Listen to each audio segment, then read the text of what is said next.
Europe 1, il est 6h54. On est ravis de vous retrouver ce lundi matin sur Europe 1. Bonjour et bienvenue si vous nous rejoignez. Votre revue de presse internationale, tour d'horizon à l'étranger avec nos correspondants. Nous sommes d'abord au Liban. Bonjour Inès Gilles. Bonjour. Vous êtes à Beyrouth pour Europe 1. Alors tous les regards au Liban restent tournés vers la guerre entre Israël et le Hamas. De quoi parle exactement la presse libanaise ce matin ?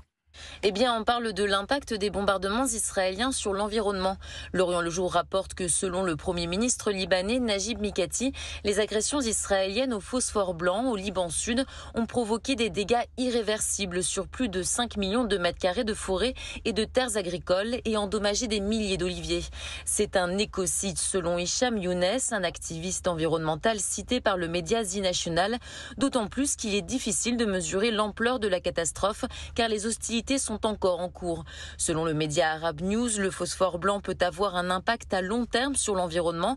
Le produit pourrait remonter la chaîne alimentaire et affecter les consommateurs. Nous sommes maintenant en Italie avec vous, Antonino Gallofaro. Vous êtes à Rome pour Europe 1, à la une des journaux italiens. L'extrême droite européenne réunie à Florence, une initiative du patron de la Lega, Matteo Salvini, qui promet que les formations souverainistes remporteront les prochaines élections européennes, comme David contre les bureaucrates Goliath, rapporte la RAI, la télévision publique.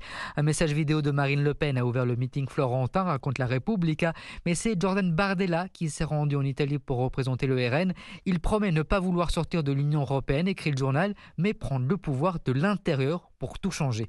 Vu d'Italie, ce meeting n'est pas un succès pour Matteo Salvini. L'événement s'est transformé en retranchement identitaire, analyse le média Domani, où les stars de la droite européenne comme Marine Le Pen ou Geert Wilders ont brillé par leur absence. Nous voici enfin au Japon avec vous, Bernard Delattre. Vous êtes à Tokyo pour Europe 1. Alors qu'est-ce qui fait la une de la presse japonaise ? Un bras de fer terrible, écrit le quotidien Mainichi, entre Tokyo et Washington. À propos des Osprey, ce sont des avions militaires que les unités de l'armée américaine stationnées au Japon utilisent beaucoup. Récemment, l'un d'eux s'est écrasé au large de l'archipel. Et ces dernières années déjà, rappelle le Japan Times, de par le monde, de nombreux accidents de ce type se sont produits, qui ont coûté la vie à plus de 60 militaires américains. Le Japon demande donc aux États-Unis de clouer au sol tous ces ospreys. Une requête parfaitement légitime en vertu du principe de précaution, selon le Yomiuri. Mais le Pentagone fait la sourde oreille.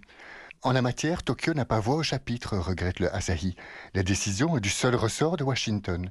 Cela enrage le tabloïd Gendai, qui qualifie l'Osprey de danger public. Bernard Delattre à Tokyo pour Europe 1. C'était votre revue de presse internationale. Merci à tous nos correspondants.